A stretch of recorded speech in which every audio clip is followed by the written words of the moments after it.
What's up everyone, it's Brad with the Hodl Fandom. So I dug into the numbers of the comics and I found some interesting trends that might help us find some undervalued gems or some overvalued ones to maybe shy away from. So I'll break it all down for you in today's video. Let's get into it.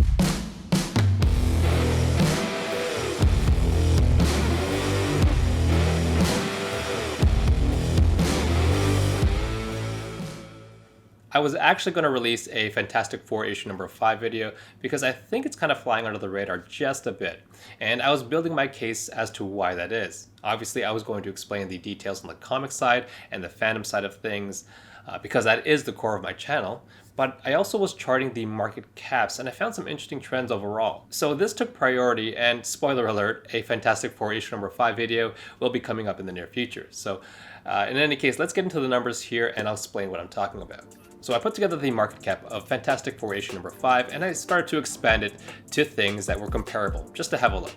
And I kind of went out of control and did it for every single comic on Veve. Thank goodness the app was updated, so it's easier to navigate the comics. If they didn't update this app, I probably would have stopped at just the data that I needed. My initial format probably wasn't the best, so I put a table here with conditional formatting just to make it easier to analyze. Now, we'll dig into this a bit later. Let's move on to the graph with the dollar values versus rarities first. I'm sure you all can see that they all generally follow this J-shaped format. So the two things that come to mind. Firstly, in just market cap terms, the uncommons are generally the most undervalued. In terms of market cap, just market cap. Number two, and my hypothesis on why this is the case, it looks like the free market decides that the higher rarities, the ultra rares and secret rares, are the most sought after ones, as it should be. However, if you're not able to secure an ultra rare or secret rare, you do what I used to do and just grab the cheapest one for your collection, the commons. So that explains the spike for the commons. Now, I changed that mentality recently and I started to grab the uncommons and the rares because of this data. And I'll let you know which ones I grabbed in a bit, but I started doing that because they have the best value. Unfortunately, this also tells me there is a balance issue here, and that can and should be tweaked in my opinion. There is not enough incentive to grab the uncommons. Even the Master Collector program has incentives for rares, ultra rares, and secret rare editions, but uncommons are excluded.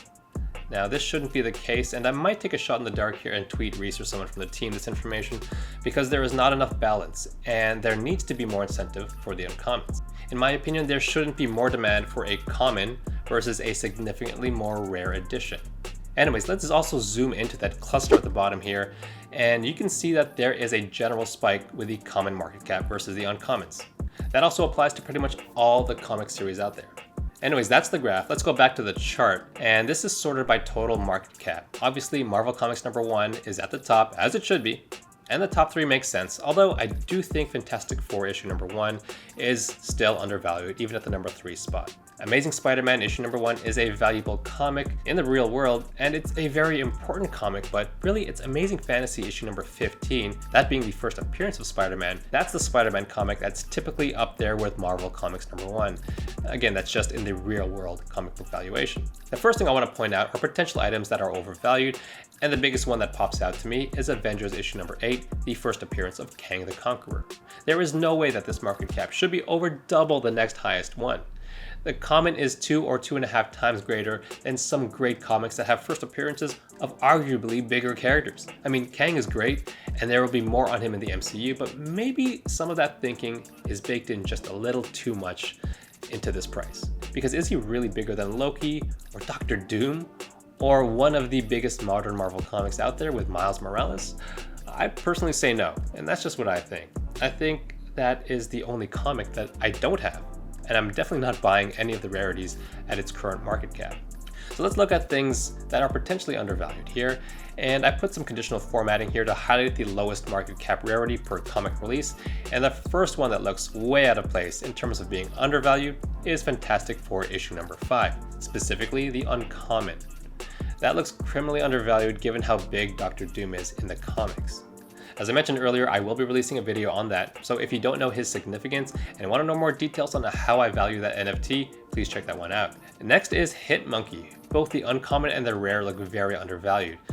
And those are the two that I picked up today. It is a first appearance of a character who is getting his own feature show on Hulu. People may think, since it's Hulu, that it's just some one-off obscure character. And while he might seem like an odd one, just know that he did a crossover in the comics with Spider-Man and Deadpool in Deadpool issue number 19. Just because he's on Hulu doesn't mean he can't cross over to other Marvel franchises.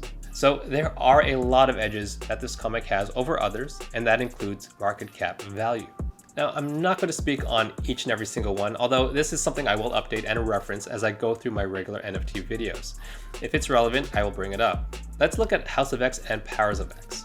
Both the rares look undervalued, and maybe it's the fanboy in me talking, but this is an amazing series. I covered the House of X issue number 1 in, I think, my first ever video here, and it was written by Jonathan Hickman, a legendary writer. This is an amazing reboot of the X-Men franchise. In my opinion, this is the best X-Men story in the last decade or so.